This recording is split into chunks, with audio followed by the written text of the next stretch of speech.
अर्जुनी मोरगाव तालुक्यातील नवेगाव बांध येथे 26 फेब्रुवारी 2025 महाशिवरात्रीच्या पावन पर्वावर येणाऱ्या भाविक भक्तांसाठी महाराष्ट्र राज्य ग्रामीण जीवनोन्नती अभियान उमेद तालुका अभियान व्यवस्थापन कक्ष अर्जुनी मोरगाव अंतर्गत सत्यमेव प्रभात संघ यांच्या मार्फत छत्रपती शिवाजी चौक येथे सरबत आणि पाणी वाटप करण्यात आले।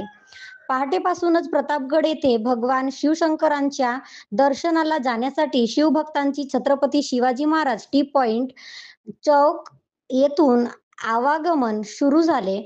शिवभक्तांना पाण्याची गैरसोय होऊ नये यासाठी उमेदाच्या महिला कॅडर समोर सरसावल्या व पाणी व शरबत वाटपाचे आयोजन केले। यामध्ये हजारोच्या संख्येने भाविक भक्तांनी थंडगार पाणी आणि सरबतचा आस्वाद घेतला। या उपक्रमाचे आयोजन प्रभात संघ अध्यक्षा शारदा डोंगरवार, माजी अध्यक्षा भीमाबाई शहारे, सचिव हिरा तरोने, कोषाध्यक्षा चेतना डोंगरवार, प्रभात समन्वयक प्रकाश मेश्राम, लेखापाल आचल शहारे, केडर सैला बोरकर, नलिनी डोंगरवार, प्रीती खंडायत, श्यामकला औरासे, माला बडोले, अरुणा शहारे, राजश्री टेंभुर्णी, वनिता मलगाम, ज्योती सांगोळकर, सुगंधा राऊत, साधना काशीवार, वर्षा डोंगरे, स्मिता हटवार, CLM भगवान उके, BDSP विजेंद्र राऊत यांनी सहभाग घेतला होता। यांच्या स्तुत्य उपक्रमाचे स्थानिकांनी कौतुक केले। शिवभक्तांसाठी हा उपक्रम महत्त्वपूर्ण ठरला असून यामुळे स्थानिक समुदाय एक चांगला संदेश मिळाल्याचे दिसून आले।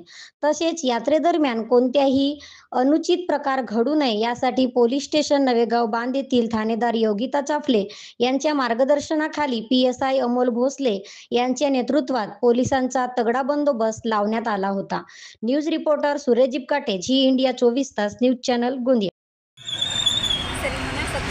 आज दिनांक 26/2/2025 रोजी नवेगाव बांध इथे टी पॉइंटवर सत्यमेव प्रभात संघामार्फत महाशिवरात्रीला प्रतापगड इथे महाशिवरात्रीला जाण्याकरता भाविक भक्त खूप संख्येने जातात। त्यांची गैरसोय होऊ नये म्हणून सत्यमेव प्रभात संघामार्फत पाणी वाटप व सरबतचे आयोजन केले आहे।